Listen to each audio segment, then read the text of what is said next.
Kalunos-lunos ang inabot ng 4 na batang magkakapatid na matagpuang patay sa isang bahay sa May Kawayan, Bulacan. Ang suspect sa krimen mismong ina ng mga biktima.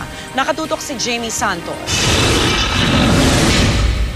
Tadtad ng saksak at sunog pa. Yan ang karumal-dumal na sinapit ng magkakapatid na may edad na 7, 3 at 1 taong gulang sa May Kawayan City, Bulacan. Pasado 3:00 ng madaling araw nang unang mai-report na may sunog sa lugar. Unang dumating ang mga bumbero pero nang ideklarang fire out na, natagpuan ang mga bangkay ng mga bata.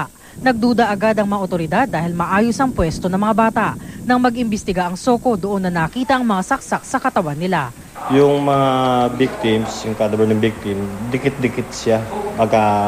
Pag-aasa, parang natutulog lang na baka merong foul play. Ayon sa pulisya, maaaring balak pagtakpan ng suspect na ina mismo ng mga biktima ang krimen, kaya niya sinunog ang mga bangkay.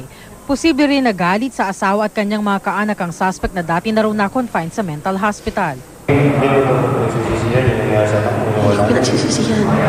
Bakit ko pagsisisihan to? Ang dami na ginawa kasalbayan sa amin. Hindi, yung mga anak mo, wala namang kasalanan. Hindi, mas naligtas ko pa nga yung mga anak ko. Kasong parricide ang posibleng harapin ng suspect, pero patitingnan daw muna siya sa espesyalista para malaman kung meron nga siyang sakit sa isip. Sinubukan namin kunin ang panig ng ama ng mga biktima pero tumanggi pa siyang magbigay ng pahayag. Jamie Santos, Nakatutok, 24 Oras.